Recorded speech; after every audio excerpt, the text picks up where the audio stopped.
Good afternoon, Yep, good afternoon. Nyreva. Yep, good afternoon. So Mr. Dawson and Mr. Wagner again coming at you today with a new unit start off. This is Yep. going to be for a Monday afternoon, Tuesday morning. Yep. So we won't put, we'll try not to post this up until then, but when you're doing your Monday afternoon independent assignment, you may need this video, and definitely on Tuesday morning as well for our afternoon students. And this is just a little introduction into Reconstruction. And you can see with the picture, it's all about reconciling, bringing the country together, healing, making peace. Absolutely.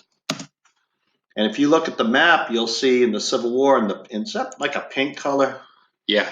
So that's the North, the Union, and then you've got the Confederacy in the South. You've got the border states in the middle, Kentucky. You've got territories out west.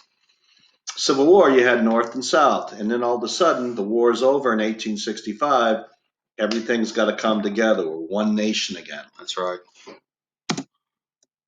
So Reconstruction is not only just bringing the North and South together, it's also now you have 4.5 million former slaves, the freedmen, and now you're going to incorporate these Americans into society. Was everything great for African Americans right after the war, or did they face some struggles? Now there was all kinds of struggles because all of a sudden now you've no longer you don't have any opportunity.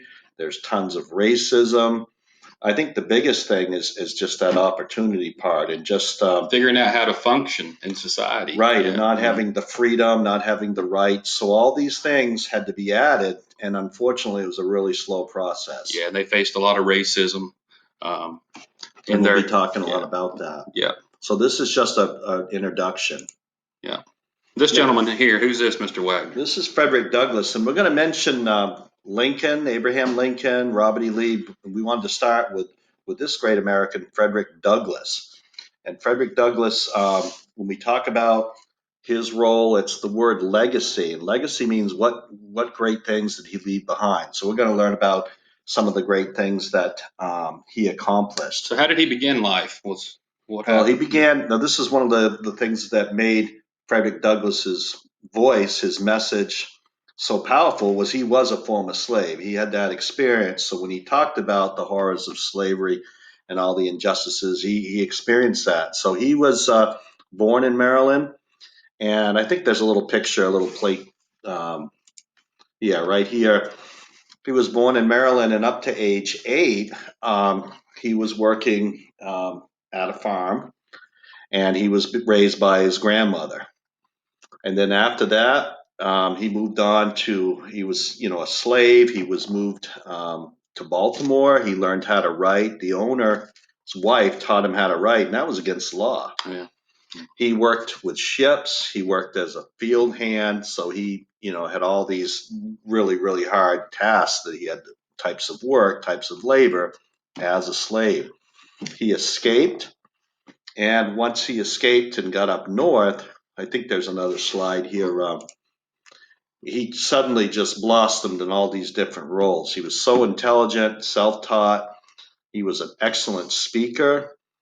Wrote several books. What's a fancy word for a good speaker? Orator. An orator. Yep. So orator. So when you're seeing somebody speak behind a podium, some people have that gift of just capturing the audience, holding the audience, and he had that. He was a very commanding presence, and he had that strong voice, and he was extremely articulate. So when he spoke, he was able to really get his message across. Right. Another huge legacy with Frederick Douglass. He was an author. He wrote several books. I think I have a slide that just shows a couple of the books. Now, the narrative, The Life of Frederick Douglass, the autobiography, My Bondage and Freedom, all these were books that he wrote. He wrote a lot of other books. He wrote for newspapers and such. How did he influence the United States government, would you say? Well, he was really a huge advocate for equality for all. So when he spoke, and again, he had that presence, and he had a lot of respect and admiration because he was for equality for all Americans, women, Native Americans, Chinese immigrants, a lot of folks who were experiencing discrimination. So he was for bringing everybody together. He had a lot to do with the passage of the Reconstruction Amendments, did he not? He did, Okay. with voting especially. Yeah. So voting and that 14th Amendment, the citizenship. Yep, citizenship, equal protection under the law. We're And going to learn about the citizenship or the Reconstruction amendments in great detail, but for right now, you just need to know he was heavily involved in that movement and that effort to get that passed through Congress. right, and he Yeah. would be listening to all Americans to try to bring Americans together. So again, women with suffrage rights, suffrage, the suffrage movement, but also former slave owners.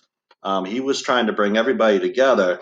And if you read this past the top, I would unite with anybody to do right and with nobody to do wrong. So his message, come together, that was the big theme. He was born in 1818. He passes away in 1895. If you really want to get into the history of Frederick Douglass, you could look at back in, I think it was 1892, we had a lady run for president who wasn't, back then, of course, women couldn't vote with the suffrage movement. He was nominated as the vice president. Oh wow. Okay. But this was way back in 1892. So there's a lot of great history with him. Let's touch on Mr. Lincoln a little bit. Yeah. I already went over some things about his assassination. We made a video about his assassination, but how did he play into the whole Reconstruction effort prior to him being assassinated? Well, Lincoln, had he was just one of those great politicians and he had that character. He could, accomplish a lot because of his character and his mind. But he was really, he wanted obviously he with the 13th Amendment, abolish slavery, but also he wanted to bring Americans together by letting the South up easy. Don't punish the South.